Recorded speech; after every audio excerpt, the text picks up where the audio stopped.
সুপ্রিয় দর্শক আসসালামু আলাইকুম, কেমন আছেন আপনারা? নিশ্চয়ই ভালো আছেন। আজকের ভিডিওতে আপনাদের সবাইকে স্বাগত জানাচ্ছি। আজকে আমি আপনাদের সাথে শেয়ার করব গর্ভাবস্থার শেষ মুহূর্তের ভীষণ জরুরি একটি সতর্কতা নিয়ে। তাহলে চলুন মূল ভিডিওতে যাওয়া যাক। বাই দ্য ওয়ে, মূল ভিডিওতে যাওয়ার আগে একটা কথা বলি, আমি আমার চ্যানেলে pregnancy related, specially normal delivery related অনেক ইম্পর্টেন্ট তথ্য ভিডিও আকারে শেয়ার করে থাকি।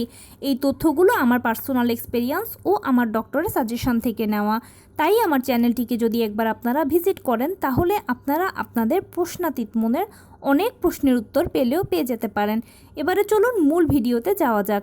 আমি শুরুতেই বলেছি আজকে আলোচনা করব গর্ভাবস্থার শেষ মুহূর্তের ভীষণ জরুরি একটি সতর্কতা নিয়ে। দেখুন, গর্ভাবস্থার দীর্ঘ 9 মাস সময়কে 3টে ট্রাইমেস্টারে ভাগ করা হয়। First trimester, second trimester, third trimester. প্রথম 3টে মাস নিয়ে হলো ফার্স্ট ট্রাইমেস্টার, দ্বিতীয় 3টে মাস নিয়ে হচ্ছে সেকেন্ড ট্রাইমেস্টার এবং শেষ 3টে মাস নিয়ে হচ্ছে থার্ড ট্রাইমেস্টার। এক একটা ট্রাইমেস্টারে এক একজন মা এক এক ধরনের কষ্ট করে থাকেন। সকল কষ্ট অতিক্রম করার পরে মায়েরা যখন ডেলিভারি পর্যায়ে পৌঁছে যান তখন অজানা এই ভুলের কারণে মারাত্মক ক্ষতির সম্মুখীন হন। এছাড়া অনেক সময় এই ক্ষতির কোনো পূরণও হয় না। তাই আপনার যেন এই ধরনের সমস্যা না পড়তে হয়, সেজন্য আজকে আপনাদেরকে এই সতর্কতাটা দেব।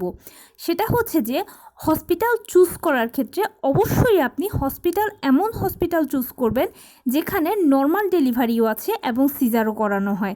অবশ্যই নর্মাল ডেলিভারি ও সিজার দুটোই করানো হয় এরকম হসপিটাল চুজ করবেন। কেননা হয়তোবা দেখা গেছে যে এরকম অনেকের হয়, নর্মাল ডেলিভারি সব কিছু ঠিক আছে, প্রসেসও চলছে, বাট সামহাউ হলো না, তখন সেক্ষেত্রে ইমার্জেন্সি পেশেন্টকে সিজার করাতে হয়।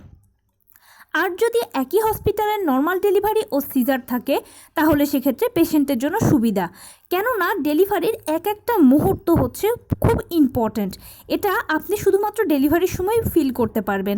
তাই এই ভুলটা যেন আপনাদের না হয় সেদিকে আপনারা খেয়াল রাখবেন। ডেলিভারির সময় দেখা গেছে যে এক হসপিটাল থেকে অন্য হসপিটালে যদি পেশেন্টকে টানাটানি করা হয় তাহলে ওই সময় বা ওই মুহূর্তে অনেক বড় ক্ষতি হয়ে যেতে পারে বা ইন্টারনাল ব্লিডিংও স্টার্ট হয়ে যেতে পারে। আর এই সময় দেখা যায় যে অনেক ক্ষেত্রে পেশেন্টকে বাঁচানোটাও কষ্টকর হয়ে যায় বা বাচ্চা বাঁচানোটাও কষ্টকর হয়ে যায়। আর সেজন্যই এই ভুলটা না করে অবশ্যই এমন হসপিটাল চুজ করবেন যেখানে নর্মাল ডেলিভারিও আছে, সিজারও আছে। আর সেই সাথে আরেকটি শেষ সতর্কতা হচ্ছে, অবশ্যই নামসর্বস্ব কোনো ডক্টর কিংবা হসপিটাল নয়, ভালো মানের কোনো হসপিটাল চুজ করবেন। প্লিজ 2 পয়সা বাঁচানোর চেষ্টা এখানে করবেন না। অনেকে আছে যে 2 পয়সা বাঁচানোর জন্য একটা নামসর্বস্ব হসপিটাল বা যে কোনো একটা পার্শ্ববর্তী হসপিটালকে চুজ করে। এখানে মোস্ট ইম্পর্ট্যান্ট হচ্ছে আপনারও বাচ্চার জীবনের প্রশ্ন, কারণ জীবনের থেকে টাকা বেশি হতে পারে না। সেই জন্য অবশ্যই চেষ্টা করবেন ভালো হসপিটাল চুজ করতে, ভালো ডক্টর চুজ করতে, এমন হসপিটাল চুজ করতে যেখানে নর্মাল ডেলিভারিও আছে, সিজারও আছে। তো কেমন লাগলো আজকের ভিডিও? যদি ভালো লেগে থাকে তাহলে প্লিজ লাইক, কমেন্ট, শেয়ার করতে একদম ভুলবেন না। আর সেই সাথে আমার চ্যানেলটিকে সাবস্ক্রাইব করার বিনীত অনুরোধ রইল।